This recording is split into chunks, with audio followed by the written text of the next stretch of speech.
যখন আকাশ তলে ঢেউ তুলেছে পাখিরা গান গেয়ে, তখন পথের দুধারে ফুল ফুটেছে ভোরে ভোরে। মেঘের কোণে রং ধরেছে দেখেনি কেউ চেয়ে, মোরা আপন মনে সেধা পথে চলেছিলাম ধেয়ে। কবিগুরু রবি ঠাকুরের কবিতাকে সঙ্গে করে আগের দেওয়া কথা মতো আবারও আমি হাজির হয়েছি একটি নতুন জায়গাতে। শীত পড়ার সাথে সাথে বাঙালির মন আর বাড়িতে বন্দি হতে চায় না।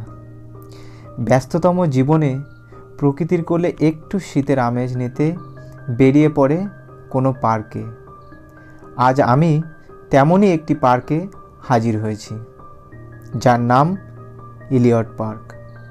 কিভাবে আসবে, কখন এবং কোন সময়ে আসবে তার বর্ণনার সাথে সাথে আমার দৃষ্টিতে পার্কটির বিভিন্ন দিক তোমাদের সঙ্গে শেয়ার করব। ভিডিওটি শুরু করার আগে সমস্ত প্রিয় বন্ধুদেরকে বলবো, অচিন পাখির সাথে এমনই বিভিন্ন স্থানে ভিডিওর মাধ্যমে ঘুরে বেড়ানোর জন্য তোমাদের বন্ধুর চ্যানেলটি সাবস্ক্রাইব করে রেখো, যাতে পরবর্তী ভিডিও তোমাদের কাছে সহজেই পৌঁছে যায়। তো চলো দেখা যাক আজকের জায়গাটা।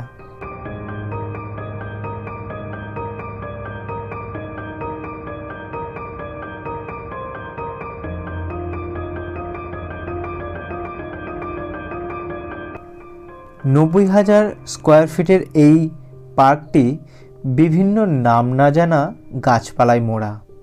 বিভিন্ন ফুলের গাছ থেকে বড় বড় বৃক্ষ সব কিছুই এখানে রয়েছে।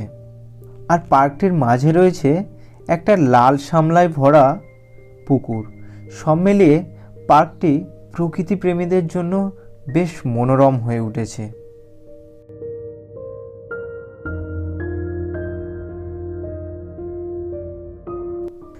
গড়ের মাঠের পাশে গড়ে ওঠা এই পার্কটিতে প্রতিদিনই প্রচুর মানুষ আসেন। বাচ্চা থেকে বড় কিংবা কাপেলদের কাছে বেশ জনপ্রিয় এই পার্কটি। বিশেষ করে 25শে ডিসেম্বর পার্কটি ও পার্কটির চারপাশ বেশ সেজে ওঠে।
এখানে প্রবেশ করার জন্য আপনাকে 1 পয়সাও খরচ করতে হবে না।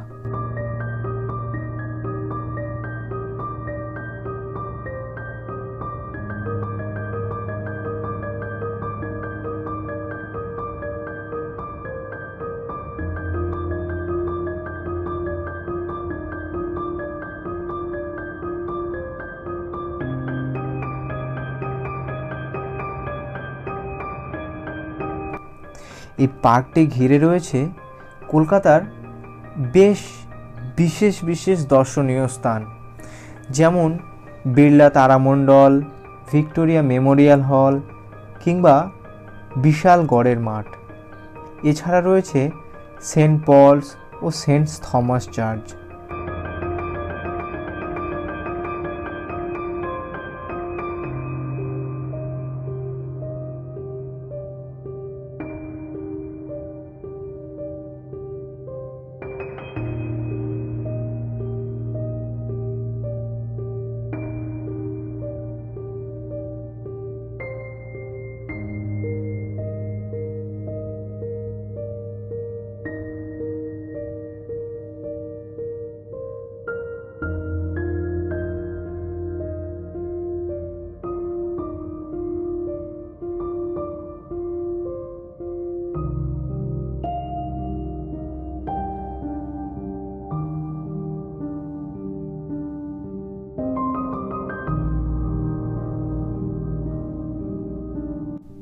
পার্কটি সকাল 6টা থেকে রাত্রি 10টা পর্যন্ত খোলা, অর্থাৎ তোমরা দিনের যে কোনো সময়েই এখানে আসতে পারো।